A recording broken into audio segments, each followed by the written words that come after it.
আমার স্ত্রী মনীষা আক্তার সিনফা, ওর নামের শেষ নাই। এক নাম হচ্ছে মনীষা খাতুন, এক নাম হচ্ছে স্মৃতি, এক নাম হচ্ছে সিনফা, নাম অনেকগুলো। ওদের মূল টার্গেট হচ্ছে ওর মা, ওর বাবা, আর সাথে যে দালালরা আছে তাদের টার্গেট হচ্ছে সহজ সরল কোনো ব্যবসায়ী ছেলেপেলে বা কোনো পয়সাওয়ালা ছেলেপেলে তাদেরকে কৌশলে বিয়ে শাদি দিয়ে টাকা হাতায় নেওয়া, এই হচ্ছে ওদের ব্যবসা। আমার থেকে আমার শাশুড়ি নিয়েছে প্রায় 15 লাখ টাকা, 5 লাখ টাকা দিয়েছি ক্যাশ, 9,50,000 টাকা ব্যাঙ্ক অ্যাকাউন্টে এবং প্রায় 50,000 টাকার মতো তার বিকাশ নাম্বারে। আর এছাড়া আমার স্ত্রী যে আমার বাড়ি থেকে যখন চলে যায় তখন আমার রক্ষিত 2,02,400 টাকা এবং 7 ভরি স্বর্ণ চুরি করে নিয়ে পালিয়ে যায়। আমি জল্লাদ শাহজাহান চাচা যে তার চেয়েও বেশি প্রতারিত হয়েছি। আপনারা বলেন, যদি ব্যবসা এরকম না হয়ে থাকে তাহলে 5 জন নিয়ে বসতে ওদের আপত্তি কোথায়? আমি 5 জনের কাছে পঞ্চায়েতকে বিচার দিয়েছি, পঞ্চায়েতকে ওরা মানে না, পঞ্চায়েত ডাকছে আসে নাই। এছাড়া মানবাধিকার কর্মী গিয়েছে, তাদেরকেও মানে না। ওরা বলে আমার নামে একটা মিথ্যা মামলা দিয়ে বলে মামলায় যা হবে তাই। আমি বললাম এই মামলায় আপনাদের জেল হবে, কয় হইলে হবে। আসলে এই মামলায় আসলেই ওদের জেল হবে। আপনারা মামলার ঘটনাটা একটু শোনেন। দেখেন, আমরা ছেলে মানুষ কর্ম করে খাই, হ্যাঁ, আমরা সারাদিন ছেলে মানুষ কী করে, পরিশ্রম করে, গায়ের ঘাম, হ্যাঁ, শরীরের ঘাম, মাথার ঘাম পায়ে পড়ে। আর বাড়িতে যাওয়ার পর স্ত্রী যদি কটু কথা বলে এবং মারধর করে স্বামীকে, তখন কেমন লাগে বলেন? আমার স্ত্রী এত, মানে এই বর্তমান স্ত্রী সিনফা, মনীষা আক্তার সিনফা, মানে ওর কথা কি বলবো, ওর মূল উদ্দেশ্যই ওর বিয়ে না, বিয়ের নামে প্রতারণা করে টাকা হাতিয়ে নেওয়া। আমি আপনাদের বলতে চাই, আমি দেশবাসীকে বলতে চাই, মাননীয় প্রধানমন্ত্রীর দৃষ্টি আকর্ষণ করছি, আমি বলতে চাই আমাদের মতো অসহায় ছেলেরা যেন এরকম মেয়েদের হাতে আর নির্যাতিত না হয়। এই মেয়েদেরকে আইনে আওতায় আনা হোক, এই অপরাধীদের। আমরাও তো মানুষ, আমরা ছেলে হলে কি মানুষ না? আমাদের কি বিচার চাওয়ার অধিকার নাই? থানায় গিয়ে আমরা 100 কথা বললে আমাদের কথা নিতে চায় না, আর মেয়ে যা বলে ওইটাই কার্যকর হয়। মেয়ে যা বলে ওইটাই কার্যকর হয়, আমাদের কথা নিতে চায় না। আমরা তাহলে বিচার পাবো কোথায় বলেন? এই যে আমার টাকা হাতায় নিছে, আমি একটা মামলা দিতে পারলাম না। হ্যাঁ, টোটালি বলে গেছি 15 লাখ টাকার মতো হাতিয়ে নিয়েছে। হ্যাঁ, আমার থেকে 15 লাখ টাকার মতো হাতিয়ে নিয়েছে। আমি নিঃস্ব হয়ে গেছি, আমাকে একটু নিঃস্ব করে ফেলছে। আমি অপরাধের বিচার চাই, ওরা যে অপরাধ করে যাচ্ছে এর দৃষ্টান্তমূলক শাস্তি চাই। এরকম আর কোনো ছেলে যেন প্রতারিত না হয় এবং ওদের মতো অপরাধীর যেন শাস্তি হয়। আমি হেলাল উদ্দিন, আমার বাড়ি হচ্ছে ঢাকা জেলার দোহার উপজেলায় মধুরচর গ্রামে। আমি এখানে আসছি মূলত, আমি আমার স্ত্রী এবং শ্বশুর শাশুড়ির মাধ্যমে প্রতারণার শিকার হয়েছি, যার জন্য আমি আপনাদের কাছে আসছি। হ্যাঁ, আমি চাই আমার মতো এইভাবে যেন কেউ প্রতারণার শিকার না হয়। কিভাবে প্রতারণার শিকার হলেন আপনি? আমি দেখেন, আমি বিয়ে করে প্রতারণার শিকার হয়েছি। আমি বিয়ে করেছি গত 8 মাস আগে আমি বিয়ে করেছি। বিয়ে করে আমি শ্বশুর বাড়ি থেকে প্রতারণার শিকার, হ্যাঁ, শিকার হয়েছি। দেখেন, ওরা আমাকে বিয়ে করে, মূলত ওদের উদ্দেশ্যটাই প্রতারণা। আমি যখন বিয়ে করি, বিয়ের 2 মাস আগে আমি ফেসবুকে একটা স্ট্যাটাস দিই যে আমি একটা দূষিত মেয়ে খুঁজছি, দূষিত একটা মেয়ে পেলে বিয়ে করব। কেন দূষিত মেয়ে বিয়ে করব? এই সমাজে দূষিত মেয়েকে কেউ বিয়ে করতে চায় না। দূষিত হলে সে, এই সমাজে মানুষ মনে করে এই মেয়েটা পচে গেছে। তা আমি তো মনে করি এই মেয়েটা কষ্ট পেয়েছে জীবনে, এই মেয়েটা কষ্ট পেয়েছে, সে কাউকে কষ্ট দিবে না, এই মনে করে আমি এরকম একটা মেয়ে খুঁজছি। মেয়ের মা কৌশলে আমাকে ঘটক পাঠিয়ে আমাকে তার বাড়িতে নিয়ে আসে, এনে বলে যে আমার মেয়েটা দূষিত। মেয়েটা দেখে এতটুকু একটা মেয়ে, হ্যাঁ, এতটুকু বলতে এত সুন্দর একটা মেয়ে দূষিত হয়েছে। হ্যাঁ, শুধু দূষিত না, ওই মেয়ের ওই দর্শক ছেলে নাকি ওই মেয়ের মাথার চুলও কাটিয়ে দিছে। হ্যাঁ, তখন আমাকে মাথার চুল দেখাইলো, এইটুকু মাত্র মাথার চুল। হ্যাঁ, পরে দেখে আমি ওদের প্রতি দুর্বল হয়ে যাই যে এরকম একটা মেয়ে আমি খুঁজছিলাম।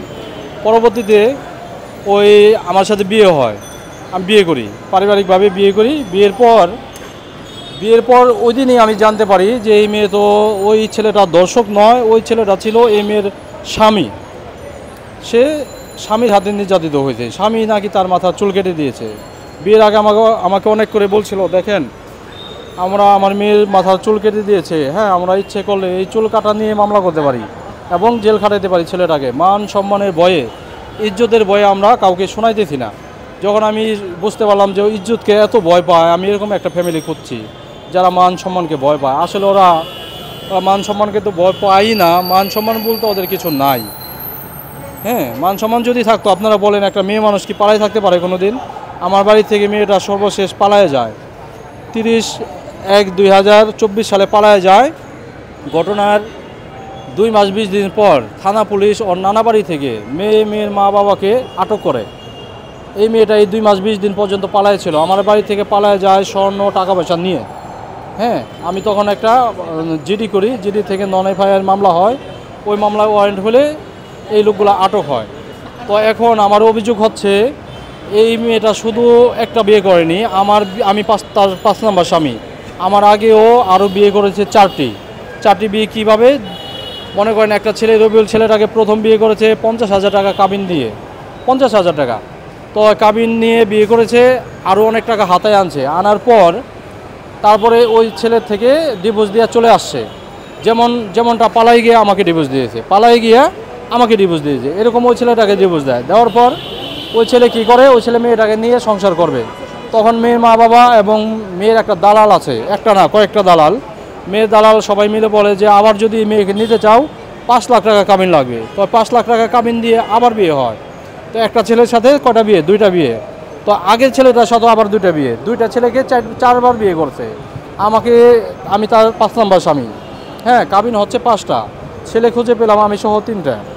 আরও বিয়ে হয়েছে কিনা এখন পর্যন্ত জানি না। এই মেয়ে যখন আমি বিয়ে করি তখন তার জন্ম নিবন্ধন আমাকে দেখায়, জন্ম নিবন্ধন 2001 সালে জন্ম, 5 নভেম্বর 2001 সালে জন্ম। কিন্তু মূলত এই মেয়ের বয়স হচ্ছে, যখন আমাকে বিয়ে করে তখন 15 বছর পূর্ণ হয় নাই, 15 বছর আগেই তার বিয়ে 5টা হয়ে যায়। তার মানে আপনি বলতে চাচ্ছেন একজন নাবালিকাকে বয়স কাগজে ভুয়া কাগজপাতি তৈরি করে আপনার সঙ্গে প্রতারণা করে বিয়ে দিয়েছে? শুধু আমার সাথে প্রতারণা করে বিয়ে দিয়েছে এরকম না, আমার আগেও তো আরও 4টি বিয়ে দিয়েছে। ওদের ব্যবসায়ী প্রতারণা করা, ওদের ব্যবসায়ী বিয়ে দিয়ে টাকা হাতিয়ে নেওয়া। আচ্ছা, আপনারা বলেন, যদি ব্যবসায়ী এটা না হয়ে থাকে, টাকা হাতিয়ে নেওয়া না হয়ে থাকে, তাহলে 5 জন নিয়ে বসতে ওদের আপত্তি কোথায়? আমি বলছি, যখন আমার বউ আমার সাথে ঝামেলা করে, আমাকে যখন মারধর করে, ওদের বাড়িতে আমি গেলে আমাকে একবার মারধর করে, মেয়ের মা, মেয়ের বাবা 3 জন। তখন আমি এলাকায় বিচার দেই, ওরা এলাকার 5 জনকে মানে না, এলাকার 5 জনকে মানে না। তারপরে তার আগ দিয়ে আমাকে যখন মারধর করে, তার আগ দিয়ে আমার শাশুড়ি কৌশলে সে তার বিশেষ প্রয়োজন দেখিয়ে আমার থেকে টাকা হাতিয়ে নেয়। তার নিজের ব্যাংক অ্যাকাউন্টে 9,50,000 টাকা আমি দিয়েছি, তার নিজের ব্যাংক অ্যাকাউন্টে, যা অস্বীকার করার মতো কোনো ক্যাপাসিটি তার নেই। সর্বমোট এখন পর্যন্ত আপনার কাছ থেকে কত টাকা নিয়েছে তারা? আমার থেকে আমার শাশুড়ি নিয়েছে প্রায় 15 লাখ টাকা, 5 লাখ টাকা দিয়েছি ক্যাশ, 9,50,000 টাকা ব্যাংক অ্যাকাউন্টে এবং প্রায় 50,000 টাকার মতো তার বিকাশ নাম্বারে। আর এছাড়া আমার স্ত্রী যে আমার বাড়ি থেকে যখন চলে যায়, তখন আমার রক্ষিত 2,02,400 টাকা এবং 7 ভরি স্বর্ণ চুরি করে নিয়ে পালিয়ে যায়। আপনি একজন ধর্ষিতা নারীকে কেন বিয়ে করলেন? ধর্ষিতা নারীকে বিয়ে করেছি এই জন্য যে আমি পূর্বে আরও 2টি বিয়ে করেছিলাম। পূর্বের বউগুলো আমাকে খুব কষ্ট দিয়েছে, খুবই কষ্ট দিয়েছে। ওই মাঝখানের বউটা এরকম খুব লোভী ছিল। হ্যাঁ, আর প্রথম বউটা সে অত লোভী ছিল না, অত চারিত্রিক দিক দিয়ে তার অবস্থান খুব ভালো ছিল, চরিত্রটা ভালো ছিল প্রথম বউটা, যা আমার বাচ্চার মা। কিন্তু সে ছিল একরোখা মানুষ, একরোখা মানুষের সাথে চলা যায় বলেন? চলতে পারিনি, অ্যাডজাস্ট হয়নি, বিয়ে ভেঙে যায়। পরবর্তীতে পরপর 2টা বিয়ে ভাঙে, 3য় বিয়ে আমি নির্যাতিত মেয়ে খুঁজে নিয়েছি, যে নির্যাতিত একটা মেয়ে আনতে পারলে সে আমাকে ভালোবাসবে, যত্ন করবে, আদর করবে, ভালোবাসা পাবো, এই মনে করে বিয়ে করেছিলাম। কিন্তু আমি যে প্রতারণার পাল্লায় পড়বো কোনোদিনও ভাবতে পারিনি। আমি জল্লাদ শাহজাহান চাচা যে তার চেয়েও বেশি প্রতারিত হয়েছি। আমার এই প্রতারণার সাথে জড়িত হচ্ছে আমার বউ, শাশুড়ি, শ্বশুর, আমার নানা শ্বশুর, নানি শাশুড়ি, আমার 2 মামা শ্বশুর এবং আমার খালা শাশুড়ি, ওনারাও এর সাথে জড়িত। আর এই সাথে কিছু দালাল আছে। এই মেয়েকে ওই দালালেরাই ছেলে জোগাড় করে বিয়ে দেয়, আবার দালালের কথা মতো চলতে না পারলে বিয়ে ভেঙে দেয়। বিয়ে দালালের কথা মতো টিকবে। দালাল আমাকে এর আগে হুমকি দিয়েছে যে আমি যার পেছনে লাগি তাকে শেষ পর্যন্ত দেখে নেই। এই দালাল তো আমার কথা আপনারা বোঝেন, এই অলি নামে এক লোক, হ্যাঁ, অলি নামে ওদের ফ্যামিলির কেউ না, অথচ কোর্ট পর্যন্ত আসে। কোর্ট পর্যন্ত মামলা হয়েছে এই মেয়ের সাথে, মেয়ের মায়ের সাথে কোর্টে কেন আসে? উনি কেন আসবে? এই দালাল মানবাধিকারের লোকজন গেছে, সুরাহার প্রস্তাব দিয়েছে। এই দালাল তাদেরকে হুমকি দিয়েছে যে আমরা ডিসিশন নিয়েছি এই বাড়িতে যারা আসবে তাদেরকে কোপানো হবে, ডাইরেক্ট কোপানো হবে। আপনাকে কি কোনো মারধর করা হয়েছে কিনা? হ্যাঁ, বলে গিয়েছি। এর আগে আমার শাশুড়ি, শ্বশুর, আমার স্ত্রী 3 জনে আমাকে মারধর করেছে। তখন আমি একটা থানায় জিডি করি, ঘটনা উল্লেখ করে। এই ঘটনাটা হচ্ছে 26/12/2023, 27/12-তে আমি জিডি করি, 27/12/2023-এ জিডি করি। ওই জিডিতে নন এফআইআর একটা মামলা হয়। এই মামলায় ওই বউ শাশুড়ি এবং শ্বশুর তিনজন পুলিশের হাতে আটক হয়। দেখেন আমি পরে আমার বাড়ি থেকে যখন পালায় আসে আমি বিচার চাই।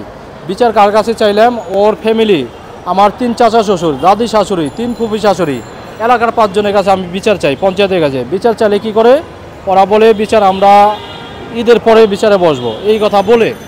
হ্যাঁ, আমার শ্বশুর শাশুড়ি বলে তুমি যদি বাঁচতে চাও তুমি ডিভোর্স দিয়ে চলে যাও, আমরা বলবো আমার মেয়ে খারাপ, তুমি ছেলে ভালো, এই কথা বলে তোমাকে আবার বিয়ে করাবো। ওনাদের উদ্দেশ্য আমাকে সরাই দিতে পারলে মেয়েটা আবার বিয়ে দিয়ে আবার টাকা হাতায় আনতে পারবে।